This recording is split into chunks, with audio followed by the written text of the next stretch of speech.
Hi friends, ఈరోజు వార్తల్లో నిలిచిన ఇంటర్నేషనల్, నేషనల్, స్టేట్కి సంబంధించిన కరెంట్ అఫైర్స్తో పాటు స్పోర్ట్స్, పర్సన్స్, సైన్స్ అండ్ టెక్నాలజీకి సంబంధించిన అంశాలను చర్చించుకుందాము.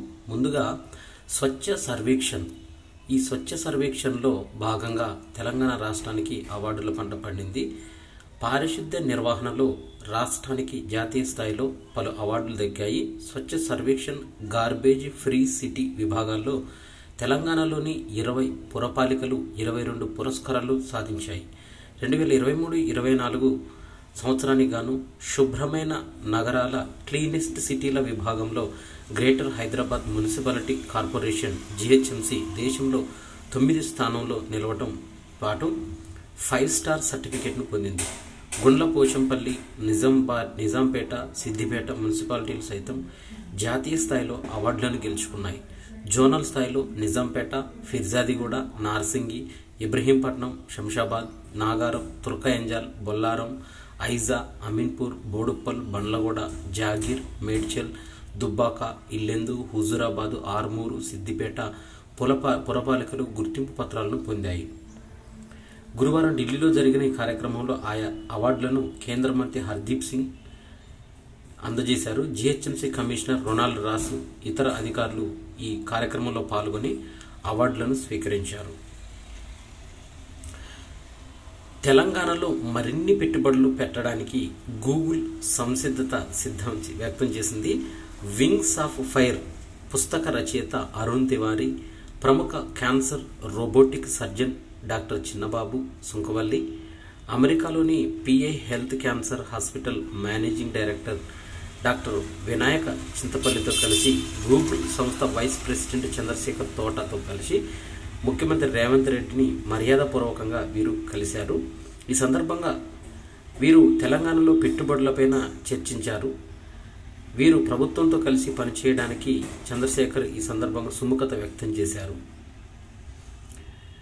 ప్రపంచవ్యాప్తంగా గత ఏడాది డిసెంబర్ ఒక్క నెలలోనే 10,000 కోవిడ్ మరణాలు నమోదయ్యాయి అని ప్రపంచ ఆరోగ్య సంస్థ వరల్డ్ హెల్త్ ఆర్గనైజేషన్ వెల్లడించింది.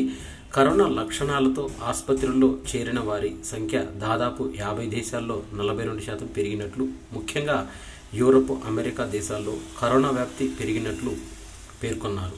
ప్రస్తుతం ప్రపంచవ్యాప్తంగా JN.1 ఉపరకం ప్రబలుతుంది. ఇది ఒమిక్రాన్ ఉపరకమైన ఇప్పటికే తీసుకున్న వ్యాక్సిన్లను కొంతవరకు సంరక్షిస్తాయని టెడ్రోస్, వరల్డ్ హెల్త్ ఆర్గనైజేషన్ అధ్యక్షుడు టెడ్రోస్ తెలిపారు. తిరుపతి జిల్లాలోని షార్ నుంచి ఇస్రో ఈ నెల 1వ తేదీన ప్రయోగించిన ఎక్స్రే పొలారిమీటర్ ఉపగ్రహం ఎక్స్పోశాట్ పూర్తి స్థాయి పరిశోధనలకు సిద్ధమైంది. సన్నాహక పరిశోధనలో భాగంగా తొలిసారి సుదూర విశ్వంలో సంభవించిన కేసియోపియా A అనే సూపర్నోవా నుంచి వచ్చే కాంతిని విజయవంతంగా గుర్తించిందని ఇస్రో గురువారం ప్రకటించింది. తన పేలోడ్ల సామర్థ్యాన్ని ఎక్స్పోశాట్ మదింపు చేసుకొని ఒక అవగాహనకు వచ్చిందని తెలిపింది. ఈ నెల 5వ తేదీన ఈ పరిశోధన జరిగిందని వెల్లడించింది. ఖగోళంలో ప్రయాణించే కాస్మిక్ ఎక్స్రేల గుట్టును తెలుసుకోవడానికి ఇస్రో తొలిసారిగా ఎక్స్పోశాట్ను పంపించిన విషయం తెలిసిందే. ఇందులో ఉండే polarimeter instrument in X-ray POLIX, X-ray spectroscopy and timing XSPECT అనే పేలుళ్ల సహాయంతో ఎక్స్పోశాట్ పరిశోధనలు అనేవి జరుగుతున్నాయి. ఒడిశాలోని విశ్వ ప్రసిద్ధ పూరి క్షేత్రంలో కొత్తగా నిర్మించిన ఒడిశా రాష్ట్రంలో విశ్వ ప్రసిద్ధ పూరి క్షేత్రంలో కొత్తగా నిర్మించిన పరిక్రమణ మార్గం శ్రీ జగన్నాథ్ కారిడార్ భక్తులకు అందుబాటులోకి రానుంది. భక్తుల సౌకర్యాలే ధ్యేయంగా నూతన నిర్మాణాలు, మఠాలు, ఇతర ఆలయాల ఆధునీకరణ పనులు యుద్ధ ప్రాతిపదికన జరుగుతున్నాయి. ఒరిస్సాలోని పూరి టెంపుల్ పర్యాటక క్షేత్రంగా ఎంతో విరాజిల్లింది. ఇది విశ్వప్రసిద్ధ పూరి క్షేత్రం కొత్తగా నిర్మించిన పరిక్రమణ మార్గం శ్రీ జగన్నాథ్ కారిడార్ భక్తులకు అందుబాటులోకి రానుంది. భక్తుల సౌకర్యాలే ధ్యేయంగా నూతన నిర్మాణాలు, మఠాలు, ఇతర ఆలయాల ఆధునీకరణ పనులు యుద్ధ ప్రాతిపదికన జరుగుతున్నాయి. కారిడార్ నిర్మాణ పనులు ఇప్పటికే పూర్తయ్యాయి. ఈ నెల 12 నుంచి 17 వరకు ప్రారంభ వేడుకలు వైభవోపేతంగా నిర్వహించనున్నట్లు ఒక వార్త వెలువడింది. హర్యానాకు చెందిన ఓ ఆవు 24 గంటల వ్యవధిలో 80 లీటర్ల పాలను ఇచ్చి రికార్డు సృష్టించింది. కురుక్షేత్రంలో నిర్వహించిన పోటీల్లో షకీరా అనే ఆవు ఈ రికార్డును సాధించింది. కర్నాల్ జిల్లాలోని జిఝారికి చెందిన సునీల్ షాంకి అనే ఇద్దరు సోదరులు ఈ ఆవును పెంచుతున్నారు. పోటీలో భాగంగా 8 గంటల విరామం ఇస్తూ రోజులో 3 సార్లు యంత్రాల ద్వారా ఆవుకి పాలు పితికారు. 80 లీటర్లకు పైగా పాలు ఇచ్చిన షకీరా పోటీలో తొలి స్థానంలో నిలిచి బుల్లెట్ బైక్ను సొంతం చేసుకుంది. దీంతో పాటు ఆసియా రికార్డు సైతం కైవసం చేసుకుంది. డిఎఫ్ఐ అనే సంస్థ ఆధ్వర్యంలో ఈ పోటీలను జరిగాయి. హర్యానా, పంజాబ్ సహా దూర ప్రాంతాల నుంచి అనేక ఆవులు ఈ పోటీలో పాల్గొన్నాయి. ఎక్కువ పాలిచ్చిన ఆవు తొలి స్థానంలో నిలిచింది. డిఎఫ్ఐ ఇప్పటివరకు 5 సార్లు పోటీలు నిర్వహించగా ఒక్కసారి మినహా ప్రతిసారి మా ఆవుదే విజేతగా నిలిచిందంటూ సునీల్ ఈ సందర్భంగా తెలిపారు. వాణిజ్య రాజధాని అయిన ముంబై నగరంలో నిర్మించిన దేశంలో అత్యంత పొడవైన సముద్రపు వంతెన ముంబై ట్రాన్స్ హార్బర్ లింక్ ఎంటీహెచ్ఎల్ను ప్రధాని నరేంద్ర మోడీ శుక్రవారం ప్రారంభించనున్నారు. ముంబైలోని సేవ్రీ నుంచి రాయ్గఢ్ జిల్లాలోని సహావా షేవాను కలుపుతూ 21,200 కోట్ల వ్యయంతో 6 లేన్ల దాన్ని నిర్మించారు. మాజీ ప్రధానమంత్రి అటల్ బిహారీ వాజ్పేయి గౌరవార్థం ఈ వంతెనకు అటల్ సేతు అని నామకరణం చేశారు. ముంబై, నవీ ముంబైల మధ్య ప్రయాణానికి ప్రస్తుతం 2 గంటల సమయం పడుతుండగా కొత్తగా నిర్మించిన వంతెనతో 15 నుంచి 20 నిమిషాల్లో చేరుకోవచ్చు. మొత్తం పొడవు 21.8 కిలోమీటర్లు కాగా 16 కిలోమీటర్లకు పైగా ఈ వంతెన అరేబియా సముద్రం పైన ఉంది. ఇరాక్ నుంచి తుర్కియేకు ముడి చమురును తరలిస్తున్న సెయింట్ నికోలస్ అనే నౌకను, గతంలో దీని పేరు సుయేజ్ రజాన్ అనే పేరుతో ఉన్న ఈ నౌకను సాయుధ దుండగులు హైజాక్ చేశారు. ఈ గల్ఫ్ ఆఫ్ ఓమన్లో సైనిక దుస్తుల్లో ఉన్న వారు నౌకలోనికి వచ్చి స్వాధీనం చేసుకున్నారు. ఓమన్, ఇరాక్ మధ్యలో ఈ ఘటన చోటు చేసుకుంది. నౌకను తామే స్వాధీనం చేసుకున్నామంటూ ఇరాన్ ప్రకటించింది. నౌక నుంచి ఫోన్లో గుర్తు తెలియని గొంతులు వినిపించాయంటూ కెప్టెన్ పక్కనే వారు ఉన్నారంటూ బ్రిటిష్ సైన్యం వెల్లడించింది. ప్రస్తుతం ఉన్న లాంచర్ను సామర్థ్యాలతోనే 2028 కల్లా మన దేశం తొలి అంతరిక్ష కేంద్రాన్ని ఏర్పాటు చేయాలని భావిస్తున్నట్లు భారత అంతరిక్ష పరిశోధన సంస్థ ఇస్రో చైర్మన్ ఎస్ సోమనాథ్ తెలిపాడు.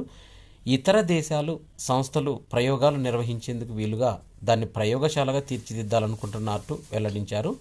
10వ వైబ్రెంట్ గుజరాత్ ప్రపంచ సదస్సులో భాగంగా గాంధీనగర్లో అంతర్జాతీయ అంతరిక్ష కేంద్రం అంశంపైన గురువారం నిర్వహించిన సెమినార్లో ఆయన ప్రసంగించారు.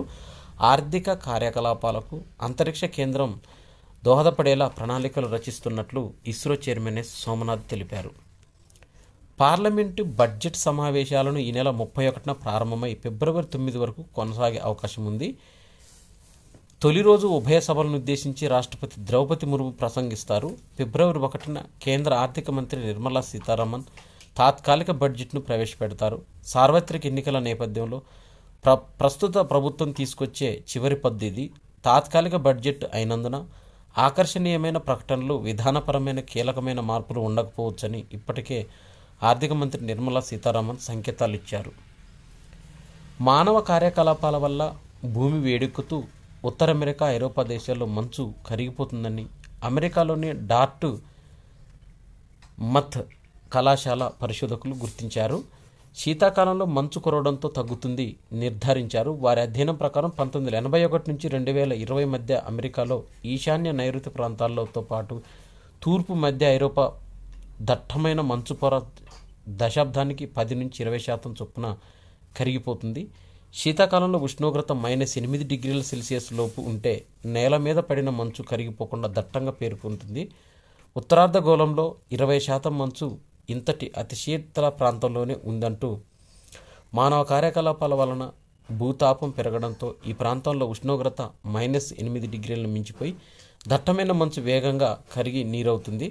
ఇక ఉత్తరార్ధగోళంలో 80% జనాభా మంచు కరగడం వల్ల ఏర్పడే జీవనదుల పరివాహక ప్రాంతాల్లో జీవిస్తున్నారు. కృత్రిమ మేధ ఆర్టిఫిషియల్ ఇంటెలిజెన్స్తో తయారయ్యే చేసే డీప్ కాంట్రాస్టివ్ నెట్వర్క్ వ్యవస్థను వేలిముద్రల వేటికవే విలక్షణమైన వ్యక్తిగా ఉండే విధంగా ఫోరెన్సిక్ నిపుణులు దీర్ఘకాలంగా ప్రయోగించారు. అమెరికా ప్రభుత్వం డేటాబేస్ నుంచి సేకరించిన 60,000 వేలిముద్రలను దాంతో విశ్లేషించారు. దీన్ని డీప్ కాంట్రాస్టివ్ నెట్వర్క్ వ్యవస్థను అభివృద్ధి చేశారు. వేర్వేరు వ్యక్తులకు చెందిన వేలిముద్రలను మరికొన్నిటిని ఒకే వ్యక్తికి చెందిన వేర్వేరు వేలిముద్రలను పోల్చి చూసి పరిశీలించారు. దీనిలో వేలిముద్రలను పోల్చడంతో సంప్రదాయ విధానాలను కాకుండా ఏఐ కొత్త పద్ధతిని అనుసరించిన నేపథ్యంలో కొలంబియా ఇంజనీర్లు నిర్ధారించిన కొత్త అంశంతో ఫోరెన్సిక్ నిపుణులు ఇంకా దీన్ని ఏకీభవించలేదు. తండ్రి క్రోమోజోముల నుంచి పుట్టబోయే బిడ్డ ఆడపిల్ల మగపిల్ల అనేది తేల్చేది తండ్రి క్రోమోజోములు మాత్రమే. దీన్ని ఢిల్లీ హైకోర్టు తీర్పిచ్చింది. దీనిపైన అంటే పుట్టబోయే బిడ్డ మనకి ఆడపిల్ల మగపిల్ల అనేది తేల్చేది తండ్రిలోని క్రోమోజోములు తప్పనిస్తే తల్లివి కావని ఢిల్లీ హైకోర్టు ఒక తీర్పిచ్చింది. దీంట్లో ప్రస్తుత రోజుల్లో మహిళలు ఒక వస్తువుగా చూస్తూ విలువలు కట్టడం, సమానత్వ సూత్రాలకు వారి గౌరవానికి విరుద్ధంగా వరకట్నం విషయంలో గొంతెమ్మ కోరికలు కోరుతున్న తరుణంలో ఈ విషయం గురించి ప్రజలకు ఈ క్రోమోజోములు మగవారి క్రోమోజోముల వద్దనే లింగ నిర్ధారణ అనేది జరుగుతుందంటూ ప్రజలకు అవగాహన కల్పించాలంటూ ఢిల్లీ హైకోర్టు తీర్పునిచ్చింది. ఆఫ్ఘనిస్తాన్లోని హిందూకుష్ ప్రాంతంలో గురువారం భూకంపం సంభవించింది. దీని ప్రభావం భారత్ పాకిస్తాన్లతో కనిపించింది.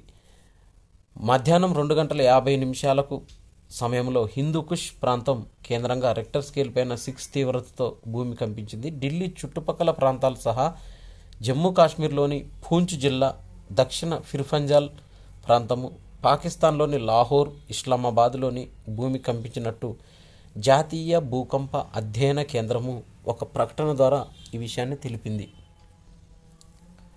సార్వత్రిక ఎన్నికలను మచ్చపడకుండా నిర్వహించేందుకు చర్యలు చేపట్టాలని రాష్ట్రాల ఎన్నికల అధికారులకు కేంద్ర ప్రధాన ఎన్నికల కమిషనర్ అయిన రాజీవ్ కుమార్ సూచించారు.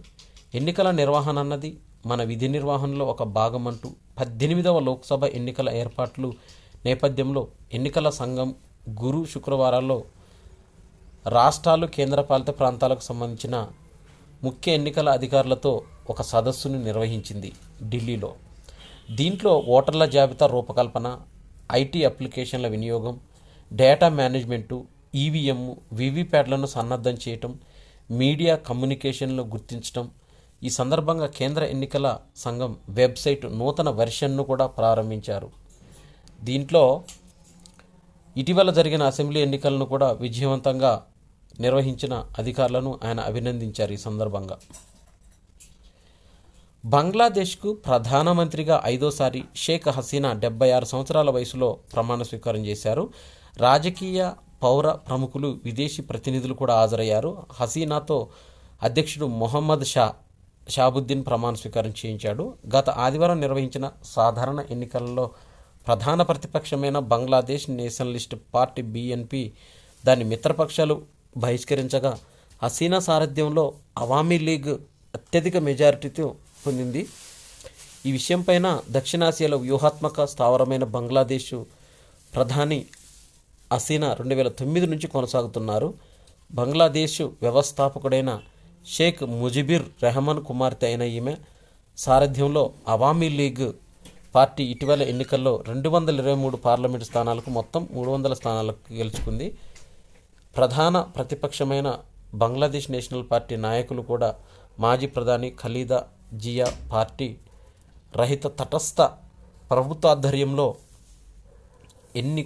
ఎన్నికలు నిర్వహించాలన్న తమ డిమాండును తిరస్కరించిన కారణంగా ఎన్నికలు అనేవి బహిష్కరించబడ్డాయి.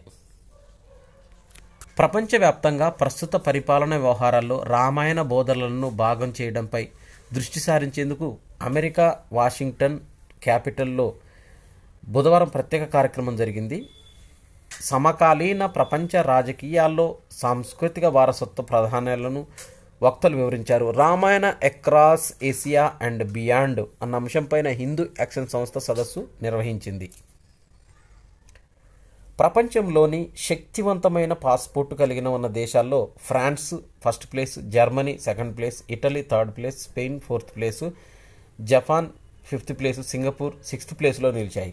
2024 సంవత్సరానికి గాను హెన్లీ పాస్పోర్ట్ సూచీని విడుదల చేసిన జాబితాలో ఈ 6 దేశాలు సంయుక్తంగా అగ్రస్థానాన్ని దక్కించుకున్నాయి.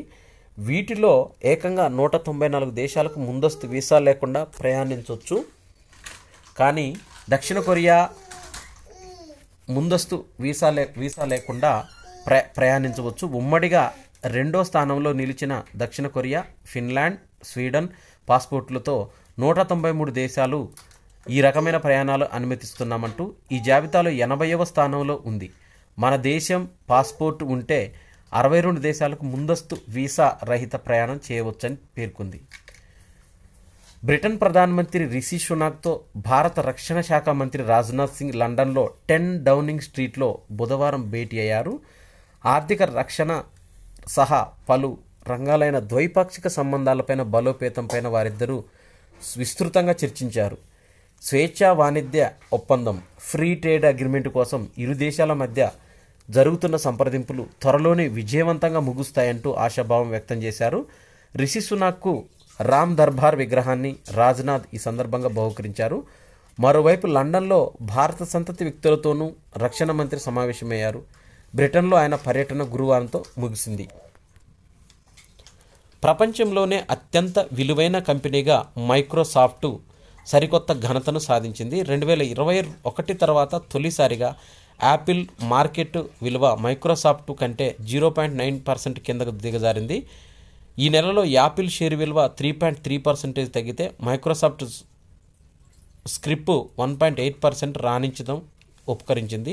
ప్రస్తుతము $2.871 ట్రిలియన్, సుమారు 238.29 లక్షల కోట్ల మార్కెట్ విలువతో యాపిల్ సెకండ్ ప్లేస్లో కొనసాగుతుంది.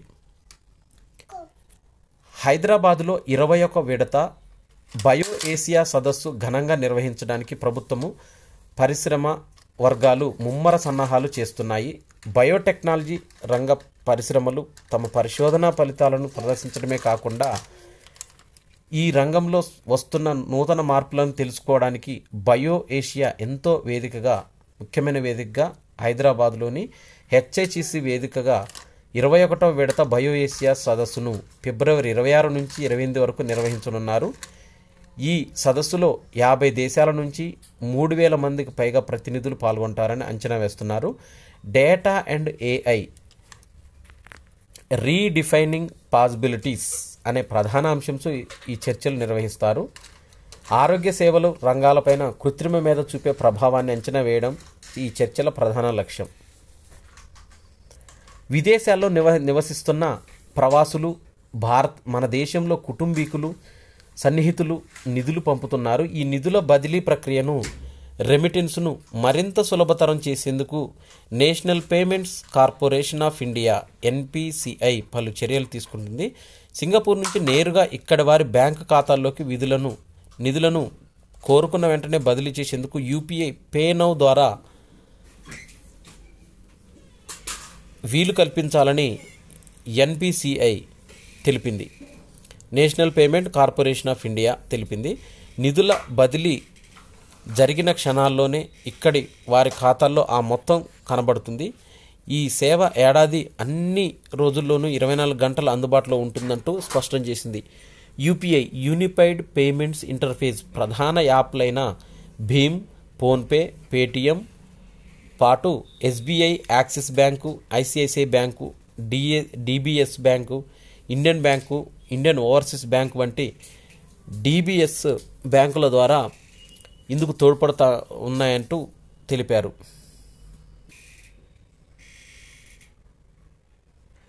తెలంగాణ ప్రసిద్ధ కవి అలిశెట్టి ప్రభాకర్ జయంతి, వర్ధంతి రెండు కూడా జనవరి 12న నిర్వహించుకుంటున్నారు.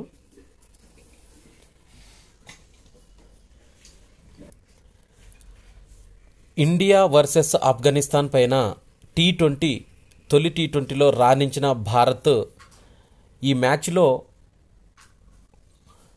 నాటకీయత లేకుండానే పొట్టి సిరీస్లో టీమిండియా బోని కొట్టింది. తొలి మ్యాచ్లో తేలిగ్గానే ఆఫ్ఘనిస్తాన్ను ఓడించింది. అక్షర్ పటేల్ సూపర్ బౌలింగ్తో ప్రత్యర్థిని కట్టడి చేశారు. శివం దూబే ధనాదన్ బ్యాటింగ్స్తో తడబాటు లేకుండా లక్ష్యాన్ని ఛేదించాడు. సుదీర్ఘ విరామం తర్వాత టీ20 మ్యాచ్లో బరిలోకి దిగిన కెప్టెన్ రోహిత్ శర్మ డక్అవుట్ అయ్యారు. ఒకసారి స్కోర్ బోర్డును మనం పరిశీలించినట్టయితే ఆఫ్ఘనిస్తాన్ ఇన్నింగ్స్ మొత్తము 20 ఓవర్లలో 5 వికెట్ల నష్టానికి 158 పరుగులు చేసింది. భారత్ ఇన్నింగ్స్ మొత్తము 17.3 ఓవర్లలో 4 వికెట్ల నష్టానికి 159 పరుగులు చేసి విజయాన్ని సొంతం చేసుకుంది. ఇక మలేషియా ఓపెన్ అనేది కౌలాలంపూర్ మలేషియాలో జరుగుతుంది. మలేషియాను ఓపెన్ ప్రపంచ టూర్ సూపర్ 1000 టోర్నీలో సాత్విక్ సాయిరాజ్ చిరాగ్ శెట్టి జంట క్వార్టర్స్ ఫైనల్లోకి దూసుకెళ్లింది. గురువారం పురుషుల డబుల్స్ ప్రీ క్వార్టర్స్లో రెండో సీడ్ సాత్విక్ చిరాగ్ ద్వయం 21-11, 21-18తో Lucas Corvee Ronan Labar France జంటను చిత్తు చేసి ఈ ఘనతను సాధించారు. Zagreb Open ranking wrestling competitions అనేవి జరుగుతున్నాయి. వీటిలో భారత ఆటగాడు Aman Sehrawat Zagreb Open ranking series wrestling టోర్నీలో అదరగొట్టాడు. స్వర్ణ పతకంతో సత్తా చాటాడు. గురువారం ఫైనల్లో అమన్ 10-0తో ప్రపంచ 7వ ర్యాంకర్ వాన్ హవో జౌ చైనాను చిత్తు చేసి ఈ ఘనతను సొంతం చేసుకున్నాడు. భారత షూటర్ రిధమ్ సంగ్వాన్ అదరగొట్టింది. ఆసియా ఒలింపిక్ క్వాలిఫైయర్స్లో సత్తా చాటిన ప్యారిస్ ఒలింపిక్స్కు కోటాకు స్థానం సాధించింది. ఈ ఏడాది జరిగే ఒలింపిక్స్లో అర్హత సాధించిన భారత 16వ షూటర్గా రిధమ్ నిలిచింది. ఈ నేపథ్యంలో అత్యధిక మంది భారతీయ షూటర్లు పోటీ పడబోయే ఒలింపిక్స్ ఇదే కానుంది. టోక్యోలో 15 మంది భారత షూటర్లు బృందం తలపడింది. మహిళల 25 మీటర్ల స్పోర్ట్స్ పిస్టల్ విభాగంలో రిధమ్ కాంస్యం సాధించింది. ఫైనల్లో 28 పాయింట్లతో 3వ స్థానంలో నిలిచింది. తొలి 2 స్థానాలకు కొరియా షూటర్లు యాంగ్ జిన్ 41, కిమ్ ఏజీ 32 దక్కించుకున్నారు. జాతీయ పారా అథ్లెటిక్ గేమ్స్లో లక్ష్య క్రీడాకారులు సత్తా చాటారు. గోవాలో జరుగుతున్న ఈ టోర్నమెంట్లో పురుషులు 3 రజతాలు 1 కాంస్యంతో మెరిశారు. మహిళలు షాట్పుట్లో F11 నీలం పల్లవి రజతంతో గెలిచారు. పురుషుల హైజంపు T44లో ఇంజమూరి శ్యామ్, 1500 మీటర్ల పరుగులో T12లో నవీన్ వెండి పతకాలను ముద్దాడారు. 100 మీటర్ల పరుగులో T46లో మోహన హర్ష కాంస్య పతకాన్ని దక్కించుకున్నారు. ఆస్ట్రేలియా ఓపెన్ అనేది జరుగుతుంది. ప్రపంచ నంబర్ 1గా ఇగా స్వైటెక్ పోలాండ్కు చెందిన ఈ ఏడాది ఈమె తొలి గ్రాండ్ స్లామ్ టోర్నీలో ఆస్ట్రేలియా ఓపెన్లో క్లిష్టమైన డ్రా ఎదురైంది. ఈ నెల 14న ఆరంభం కానున్న ఈ టోర్నీ కోసం గురువారం విడుదల చేసిన డ్రాలో మహిళల సింగిల్స్ తొలి రౌండ్లలో top seed Swiatek 2020 champion Sofia Kenin అమెరికాతో పోటీ పడనుంది. ఈ రౌండ్ దాటితే ఆమెకు జర్మనీ తార కెర్బర్ ఎదురవచ్చు. ఇవి జనవరి 12, 2024కు సంబంధించిన కరెంట్ అఫైర్స్. ఈ వీడియో నచ్చినట్టయితే లైక్ చేయండి, షేర్ చేయండి, కామెంట్ చేయండి. నా ఛానల్ సబ్స్క్రైబ్ చేసుకోవడం ద్వారా నేను చేసే వీడియోస్ అన్నీ మీకు నోటిఫికేషన్ రూపంలో వెలువడతాయి. Thanks for watching.